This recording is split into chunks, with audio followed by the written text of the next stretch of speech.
Terima kasih Bapak, kami mengucap syukur untuk pagi hari ini. Tuhan bangunkan kami dengan tubuh yang sehat, tidak kurang satu apapun.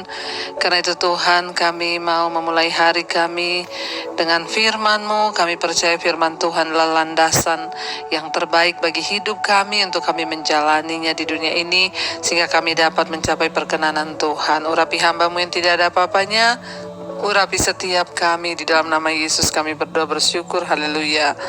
Amin, amin, amin. Shalom saudara. Ya, saya percaya kita semua dalam keadaan baik dan luar biasa. Bahkan kita bersyukur, ya Tuhan membangunkan kita pagi hari ini dengan tubuh yang sehat dan tidak kurang suatu apapun. Karena itu kita patut bersyukur ya saudara, dan terus menomorsatukan Tuhan di dalam hidup ini, sehingga apapun yang kita alami, apapun yang terjadi di hidup kita, ya kita percaya bahwa Dia Tuhan yang turut bekerja untuk mendatangkan kebaikan. Iya, hari ini firman Tuhan terambil dari Roma, surat Roma pasal yang ke-11, ayat yang ke-34 sampai dengan ayat yang ke-36. Kita baca bersama Roma pasal yang ke-11, ayat yang ke-34 sampai dengan ayat yang ke-36. Ya, kalau saudara lihat di sana judul perikopnya adalah penyelamatan Israel, ya. Ayat 34 saudara, di sana dikatakan, sebab siapakah yang mengetahui pikiran Tuhan? Atau siapakah yang pernah menjadi penasehatnya? Atau siapakah yang pernah memberikan sesuatu kepadanya sehingga ia harus menggantikannya? Sebab segala sesuatu adalah dari Dia, dan oleh Dia, dan kepada Dia, dan bagi Dialah kemuliaan sampai selama-lamanya. Iya, saudara, kalau kita melihat pasal ini, judul perikopnya adalah penyelamatan Israel. Rasul Paulus sedang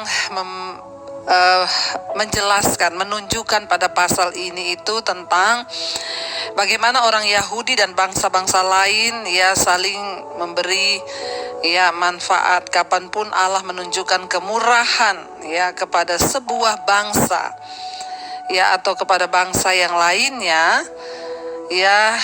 Dalam rencana awal ya Tuhan itu bangsa Yahudi akan merupakan sumber berkat bagi bangsa-bangsa yang lain, rencana awal. Tapi ketika bangsa Yahudi melalaikan ya panggilan dan misi Tuhan ini, maka Allah memberkati bangsa-bangsa lain juga melalui Mesias ya.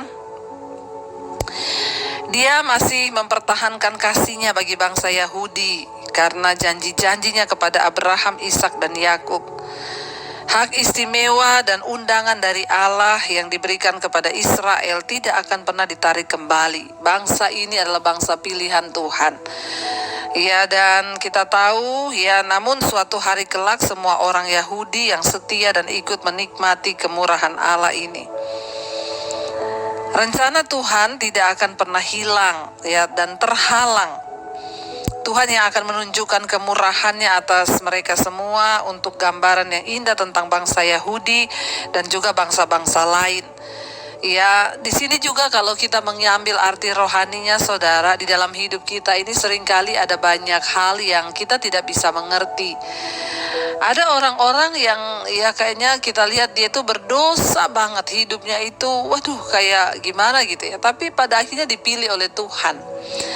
Ya, ada juga sebaliknya orang yang ya hidupnya itu baik ini tapi nggak dipilih Tuhan. Kita melihat di sini firman ini berkata, makanya ayat 34 ya, kalau berbicara tentang anugerah, ini sama juga dengan orang Kristen yang banyak bertanya, Bu, padahal saya itu ya Bu, saya itu tiap hari doa ya, saya itu tiap hari cari Tuhan loh Bu, saya tapi kenapa Bu sakit saya ini nggak sembuh-sembuh? Kenapa saya nggak menerima anugerah kesembuhan dari Tuhan? Sementara saya tuh kalau dengar kesaksian di mesbah doa yang Ibu bacakan, oh orang-orang mengalami kesembuhan begitu saja. Ada yang kista tanpa operasi, akhirnya kistanya hilang. Ya, kenapa ya Bu, Tuhan begitu? Ya, ada lagi yang bertanya, kenapa ya Bu, saya ini sudah benar-benar loh selama ini saya bayar persembahan, saya ngasih perpuluhan, tapi ya Bu, usaha saya itu ya kayaknya nggak maju-maju. Sementara ada orang itu ya hidupnya itu berdosa, jahat, maling, tapi kok kayaknya diberkati ya. Saudara, kita tidak pernah bisa mengerti segala hal di hidup ini. Ya, dan jangan segala sesuatunya itu saudara kembalikan, kenapa Tuhan, kenapa Tuhan, kenapa Tuhan. Ya, kenapa dia diberkati? Ada banyak hal yang kita nih nggak pernah bisa mengerti dengan akal kita di dunia ini. Makanya ayat ini berkata, 34 Roma pasal yang 11, sebab siapakah yang mengetahui pikiran Tuhan? Atau siapakah yang pernah menjadi penasehatnya? Ya, atau siapakah yang memberikan sesuatu kepadanya sehingga ia harus menggantikannya? Ini saudara. Ya, kalau kita membaca ayat ini keras loh saudara. Ya, emang kita ini siapa? Ya, dan siapa manusia yang mengetahui pikiran Tuhan? Dia Tuhan dan dia berhak melakukan apa saja. Ya, tidak pantas bagi kita untuk menuntut Tuhan dan membanding-bandingkan kehidupan kita dengan orang lain. Kenapa saya begini tapi kok begini? Kenapa dia tuh begitu tapi kok begini? Saudara, tidak ada seorang pun yang mengetahui pikiran Tuhan, ya, dan tidak ada seorang pun yang menjadi penasehat Tuhan. Bahkan ayat 35 berkata, atau siapakah yang pernah memberikan sesuatu kepadanya sehingga ia harus menggantikannya? Ini yang sering terjadi dalam kehidupan orang Kristen. Kita suka menuntut Tuhan. Tuhan, aku itu udah perpuluhan loh. Tuhan, aku itu sudah ngasih ini loh. Tuhan, aku itu sudah memberi persembahan loh. Saudara, maaf ya, apapun yang kita lakukan, segala kebaikan kita yang kita lakukan itu tidak akan pernah membuat Tuhan untung. Sebaliknya, kalau kita hidup berdosa, Tuhan juga tidak rugi. Jadi tidak ada yang bisa menuntut Tuhan atas sesuatu yang sudah kita lakukan. Ayat ini berkata, siapa di antara kita ini yang pernah memberikan sesuatu kepada Tuhan sehingga Tuhan harus menggantinya? Yang saya dapati hari-hari ini banyak orang Kristen itu yang menuntut Tuhan seolah-olah, Tuhan engkau harus loh memberkati hidupku, harus loh Tuhan engkau begini. Makanya saya selalu berkata, saudara, saya tidak pernah berdoa meminta berkat pada Tuhan. Saya tidak pernah berdoa minta uang, minta mobil, minta rumah, enggak. Karena saya tahu apa yang sudah Tuhan beri bagi saya itu sudah cukup, jauh melebihi segala-galanya, itu keselamatan. Itu adalah hutang yang kita tidak akan pernah bisa bayar dengan apapun. Keselamatan yang Yesus berikan lewat kematiannya di atas kayu salib. Karena itu berhentilah menuntut Tuhan. Tuhan, harusnya itu saya itu mengalami gini. Harusnya itu berhenti. Tidak ada seorang pun yang sudah memberikan sesuatu kepada Tuhan yang terlalu berharga sehingga Tuhan harus menggantinya. Masalah Tuhan mau memberkati, masalah Tuhan mau memberi kita mujizat, itu hanya bonus yang bukan itulah yang jadi tujuan kita. Yang jadi salah, orang Kristen hari-hari ini menjadikan berkat-berkat Tuhan itu sebagai tujuan dia mengikut Tuhan.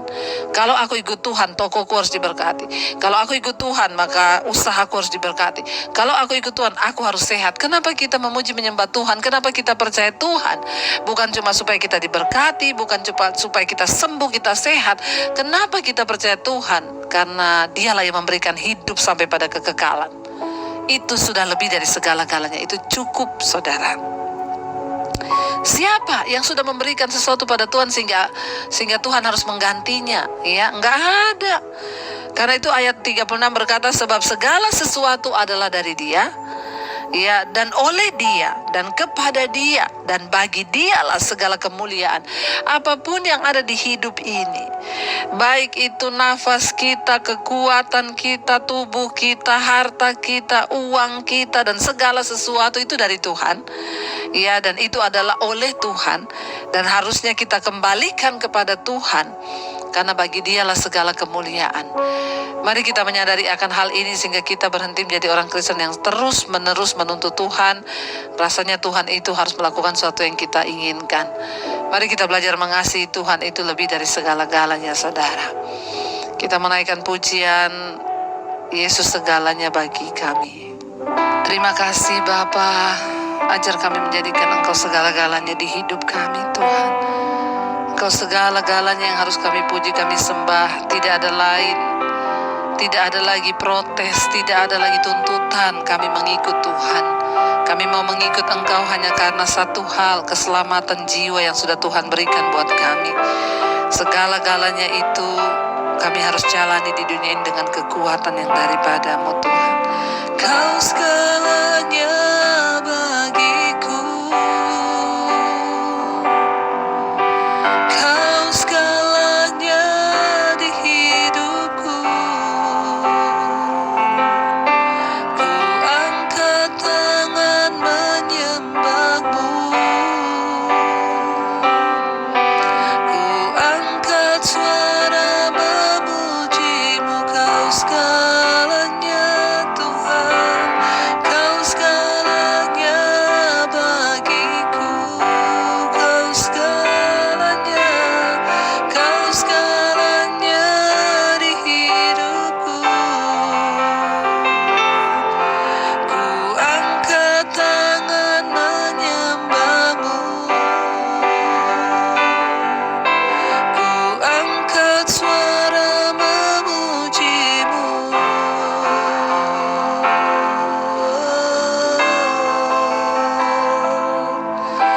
Engkau segala-galanya di hidup kami Tuhan. Hanya Engkau yang kami butuhkan di hidup kami. Karena Engkau memberikan keselamatan jiwa bagi kami sampai pada kekekalan. Berkati setiap mereka yang mengikuti Mezbah Syukur pagi hari ini. Tuhan, tuntun jalan-jalan hidup kami agar kami lebih berserah kepada-Mu dan mengalami kekuatan apapun yang harus kami jalani di hidup ini. Biar kami jalani bersama Tuhan. Engkaulah segalanya Tuhan. Biar ini bukan hanya sekedar pujian yang keluar dari mulut, tapi dari sikap hati kami menyatakan, Tuhan Engkau cukup bagi kami. Lebih daripada mujizat dan berkat-berkat-Mu, kami mengharapkan Engkau pribadi-Mu Tuhan. Bapa, berkati Tuhan setiap mereka hari ini yang bekerja di kantor, bahkan di rumah, di luar kota, sertai Bapa. Biarlah Tuhan hari ini kami berjalan bersama dengan Engkau. Apapun yang kami lakukan dengan tangan kami Tuhan menyertai, sehingga kami memuliakan nama-Mu Tuhan dan berjalan sesuai dengan rencana dan kehendak-Mu. Berkati Tuhan setiap mereka yang sedang dalam pergumulan yang berat, persoalan tekanan, Tuhan Engkau yang sanggup memulihkan. Terima kasih Bapak, bangsa negara kami diberkati Tuhan, Bapak Presiden Jokowi dan wakilnya, seluruh jajaran kabinet TNI Polri terus dalam satu kesatuan. Hujan pertobatan tercurah bagi Indonesia. Terima kasih Bapa. Mari kita berdoa. Bapa kami, Bapa kami yang ada di sorga, dikuduskanlah nama-Mu, datanglah kerajaan-Mu, jadilah kehendak-Mu di bumi seperti di sorga. Berikanlah kami pada hari ini makanan kami yang secukupnya, dan ampuni kami akan kesalahan kami, seperti kami pun mengampuni orang yang bersalah kepada kami. Janganlah membawa kami dalam pencobaan, tapi lepaskan kami daripada yang jahat. Karena Engkau yang punya kerajaan dan kuasa dan kemuliaan sampai selama-lamanya. Mari buka hati dan tangan untuk menerima berkat Tuhan. Diberkatilah Engkau dalam kehidupan-Mu, rumah tangga-Mu diberkati, keuangan-Mu diberkati, kesehatan-Mu diberkati, dan Engkau menjadi berkat bagi banyak orang. Terimalah kiranya berkat dari Allah Bapa, cinta kasih Tuhan Yesus Kristus, penyertaan Allah Roh Kudus menyertai hidupmu mulai dari hari ini bahkan sampai kali yang kedua. Tuhan Yesus datang menjemput kita semua, nama-Mu tercatat di dalam kitab kehidupan. Dalam nama Tuhan Yesus yang percaya diberkati Tuhan, katakan bersama, amin, amin. Tuhan Yesus memberkati, selamat pagi dan shalom.